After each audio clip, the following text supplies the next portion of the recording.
नमस्कार, आपका स्वागत है। दोस्तों, जो व्यक्ति दान धर्म नहीं करता है उसके साथ क्या होता है, इसके बारे में जानने के लिए आपको पद्म पुराण की इस कथा को अवश्य सुनना चाहिए। यह कथा महान अगस्त्य मुनि जी ने भगवान श्री राम को सुनाई थी। इस कथा में दान का महत्व बताया गया है और जो व्यक्ति दान धर्म नहीं करता है उसे कौन सा दंड मिलता है, इसके बारे में बताया गया है। इस कथा को पूरा जरूर सुनना चाहिए। इसे सुनने मात्र से ही मनुष्य को दान का फल प्राप्त होता है। तो चलिए शुरू करते हैं। त्रेता युग की बात है। उस समय एक बहुत बड़ा जंगल था। उस जंगल का आकार 100 योजन था, लेकिन उस जंगल में कोई भी पशु और पक्षी नहीं रहते थे। केवल वृक्ष और पेड़ पौधे ही थे। कोई भी पशु उस जंगल की तरफ नहीं जाता था, लेकिन उस जंगल के मध्य भाग में एक 4 कोस लंबी झील थी और केवल उसी झील में हंस, बदक तथा अन्य पशु पक्षी रहा करते थे।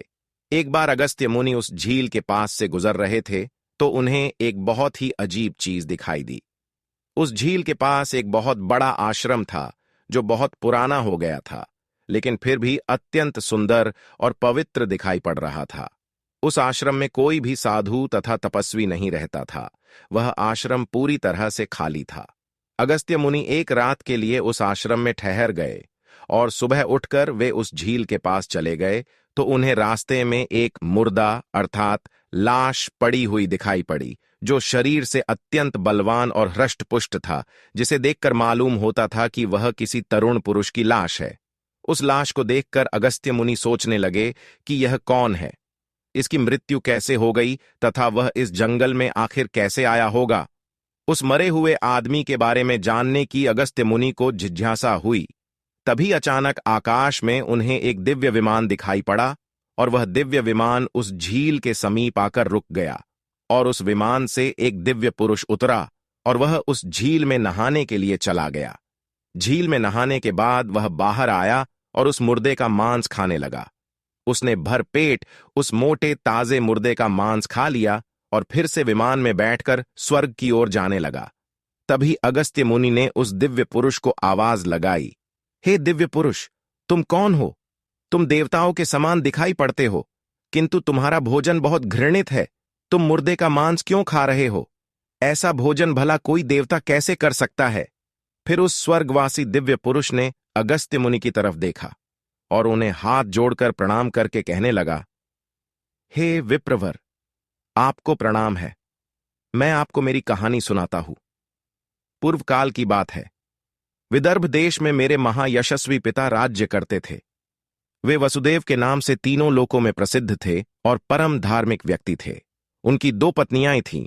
उन दोनों पत्नियों से उन्हें एक एक करके 2 पुत्र हुए। मैं उनका सबसे बड़ा बेटा था। लोग मुझे श्वेत के नाम से जानते थे और मेरे छोटे भाई का नाम सूरत था। पिताजी की मृत्यु के बाद मुझे विदर्भ देश का राजा बना दिया गया और मैं वहां सावधानी के साथ राज्य चलाने लगा। राज्य करते हुए मुझे कई हजार साल बीत गए।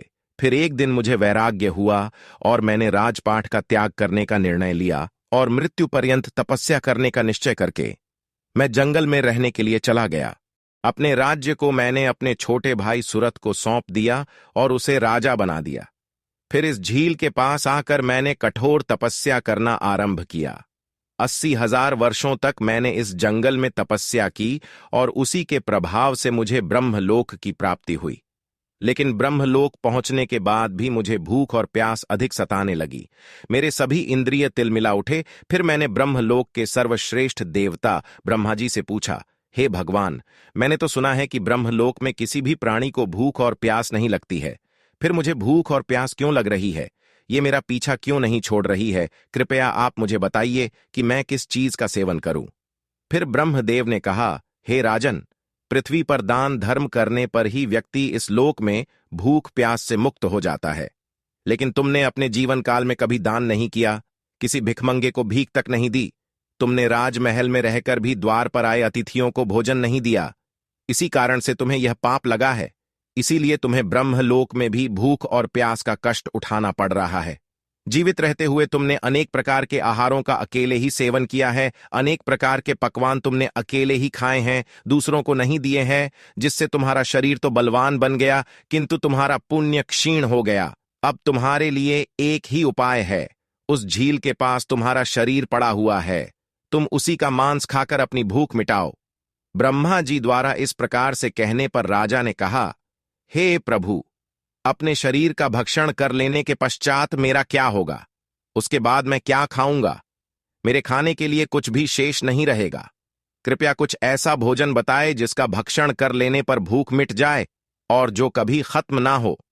तब ब्रह्मदेव कहते हैं, हे राजन, तुम्हारा शरीर ही मैंने अक्षय बना दिया है। उसे तुम रोज खाओगे फिर भी यह समाप्त नहीं होगा। वह दूसरे दिन फिर से ताजा हो जाएगा। इस मृत शरीर के अंग फिर से उग आएंगे और उन्हें तुम फिर खा सकोगे। और जब तुम अपने शरीर का मांस खाते हुए 100 वर्ष बीत जाएंगे, उसके बाद तुम्हारे इसी जंगल में एक दिन महर्षि अगस्त्य पधारेंगे और उन्हीं के द्वारा तुम इस पाप से मुक्ति पा सकोगे। इस प्रकार से राजा ने सारी हकीकत महर्षि अगस्त्य को बता दी और कहने लगे, हे विप्रवर, मेरा शरीर कभी नष्ट नहीं होता है और मैं रोज आकर अपने शरीर का मांस खाता हूं। न जाने कब मुनि अगस्त्य यहां पर पधारेंगे और मुझे इस कष्ट से मुक्ति दिलाएंगे। ऐसा सोचते हुए मुझे 100 वर्ष बीत चुके हैं और मैं आज भी उनकी राह देख रहा हूं। राजा श्वेत का इस प्रकार से कथन सुनकर महर्षि अगस्त्य बोले, अच्छा, तो तुम्हारे सौभाग्य से मैं यहां पर आया हूं। मैं ही मुनि अगस्त्य हूं और बोलो मैं तुम्हारी किस प्रकार से सहायता कर सकता हूं। तब राजा अत्यंत प्रसन्न हुए और जमीन पर लेटकर महर्षि अगस्त्य के चरणों को वंदन करने लगे। राजा श्वेत बोले, हे मुनि, कृपया आप मुझे इस घृणित आहार से मुक्त कीजिए तथा जिस पाप के कारण मुझे ये प्राप्त हुआ है उस पाप से भी मुझे मुक्त कीजिए, जिससे मुझे अक्षय लोक की प्राप्ति हो सके। हे ऋषि, मैं आपको ये दिव्य आभूषण भेंट करता हूं, कृपया आप मुझ पर कृपा करें। राजा की दुख भरी बातें सुनकर मुनि को उन पर दया आ गई।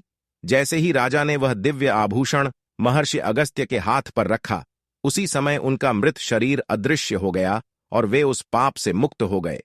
और फिर महर्षि अगस्त्य से आज्ञा लेकर वे उस दिव्य विमान में बैठकर ब्रह्मलोक को चले गए।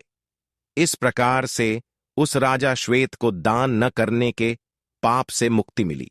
तो दोस्तों, इसीलिए प्रत्येक मनुष्य को अपने जीवन में दान धर्म अवश्य ही करना चाहिए। दान करने से ही मोक्ष की प्राप्ति होती है। दान न करने पर मनुष्य को स्वर्ग लोक भी मिल जाए तो भी उसकी आत्मा को मुक्ति नहीं मिलती है। स्वर्ग में रहकर भी उसकी आत्मा को कष्ट भोगने पड़ते हैं।